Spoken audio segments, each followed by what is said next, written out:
Bienvenue dans une nouvelle vidéo. Aujourd'hui, je vais vous parler du chômage en Suisse. Quelles sont les conditions pour pouvoir le toucher? Quels sont les avantages, les inconvénients? Qu'est-ce qu'il faut savoir sur le chômage en Suisse? Quels sont vos droits en tant que chômeur? Et si jamais vous avez besoin de vous inscrire au chômage, je vous dis tout dans cette vidéo et on est parti!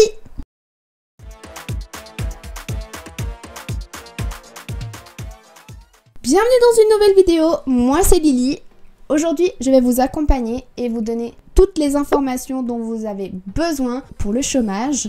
Alors, la Suisse est réputée pour son économie stable et son taux de chômage qui est très faible comparé à d'autres pays. Cependant, le chômage reste une réalité pour certaines d'entre nous. Et je pense qu'il est important de dévoiler un petit peu tous les côtés sombres du chômage, de vous expliquer quelles sont les modalités à connaître, quels sont les petits tips à avoir pour si jamais vous vous retrouviez malencontreusement dans cette situation-là.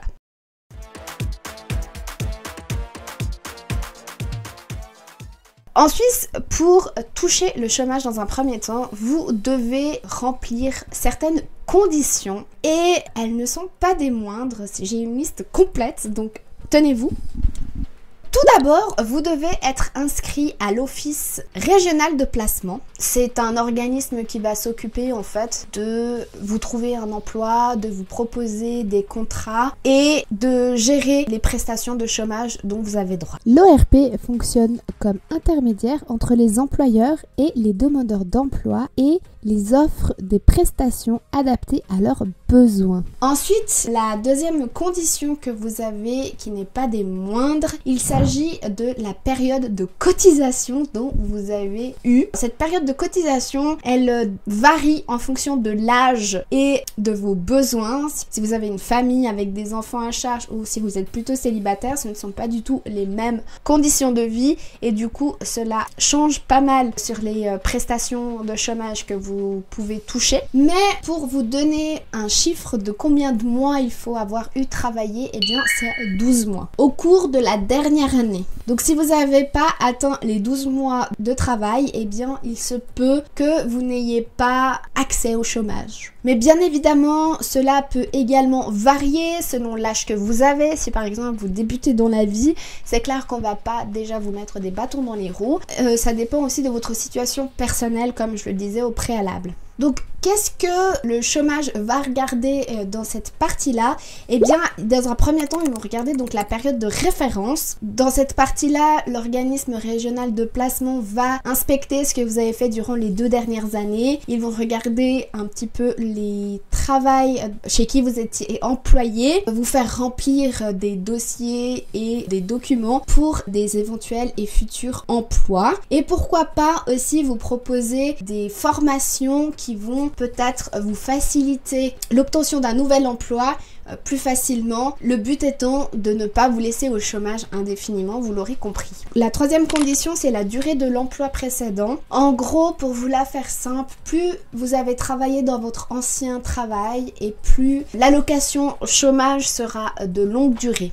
Si vous avez travaillé 1 ou 2 mois et selon les conditions que vous allez apporter en fonction de votre vie personnelle, eh bien cela peut être plus ou moins long. La quatrième condition pour pouvoir toucher le chômage, c'est qu'il faut avoir une recherche active d'emploi. Vous devez tous les mois avoir pris contact avec plusieurs employeurs, avoir fait des démarches pour obtenir un potentiel emploi, c'est-à-dire CV, lettre de motivation. Et ce qu'on va vous demander, ce sont des traces écrites et souvent on vous donne un papier en fait que vous devez faire signer à l'employeur et par exemple vous devez décrocher des entretiens d'embauche. Ça doit être une recherche très active, sans quoi en fait on vous coupe le chômage. Si vous répondez pas à ce quatrième critère, eh bien c'est simple, touchez plus le chômage. Ce quatrième point, il est très lourd parce que selon comment vous sortez de votre ancien travail, selon comment ça s'est passé la fin, il se peut que vous soyez déjà pas très bien dans votre vie personnelle et le chômage ne vous aide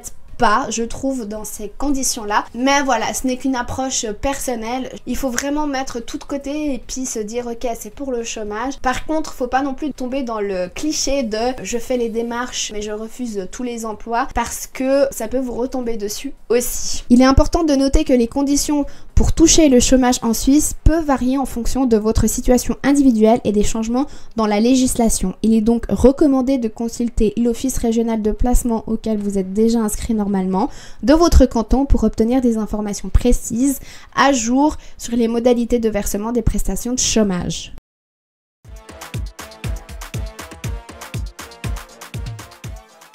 Alors, parlons maintenant des documents dont vous devez vous munir pour pouvoir aller vous inscrire au chômage. Eh bien, il va vous falloir vos 6 dernières fiches de paie, votre contrat de travail, votre carte AVS, une pièce d'identité, le document attestant votre licenciement ou bien votre démission, votre certificat de travail et l'attestation de votre employeur. Ensuite, il va falloir que vous alliez au bureau des chômages de votre canton et puis vous souscrire et puis mettre en place tout ce que je vous ai dit précédemment.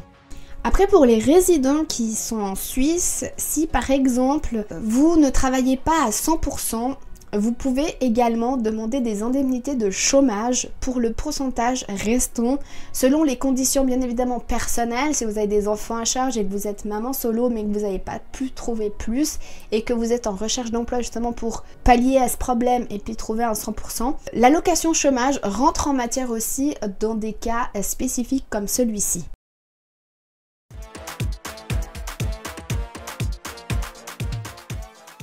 J'ai beaucoup parlé pour les résidents, mais maintenant je vais vous donner quelques explications pour les frontaliers. Eh bien, si vous êtes frontalier, vous allez aussi toucher des indemnités, bien évidemment. Cela dépendra aussi de votre taux dans lequel vous travaillez. Si vous travaillez à 50 ou à 100%, ça va pas être les mêmes indemnités. Vous vous en doutez. Si vous vous retrouvez dans une situation de chômeur en ayant travaillé en Suisse et en étant frontalier, eh bien c'est la France qui va rentrer en matière pour vous indemniser pour votre chômage. Comment ça se passe ?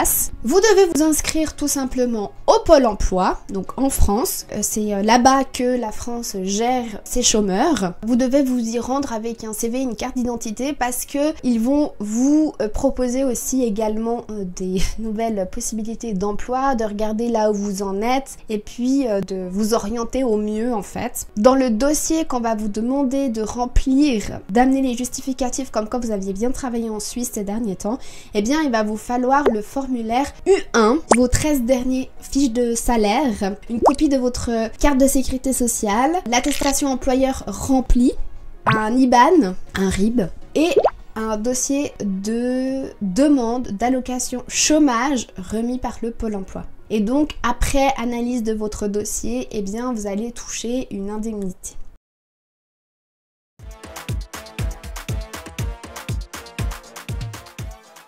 Pour conclure cette vidéo, on peut parler du système français qui couvre de manière plus large des prestations sociales.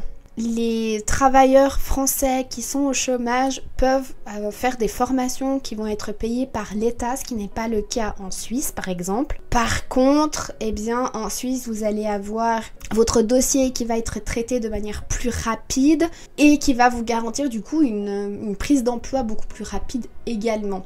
Parce que, comme vous le savez maintenant, il y a plein de conditions à remplir pour être au chômage. Donc, ils offrent un processus relativement efficace pour soutenir leurs travailleurs. Et puis, ils ont une rapidité assez dingue et puis beaucoup plus précise en Suisse. Merci beaucoup d'avoir regardé cette vidéo.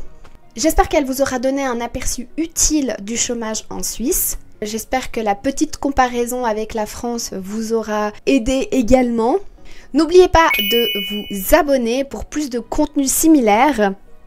Et je vous dis à très vite pour une nouvelle vidéo. Et n'oubliez pas que je sors une vidéo le lundi et une vidéo le jeudi. Et je vous fais des gros bisous. À bientôt. Ciao!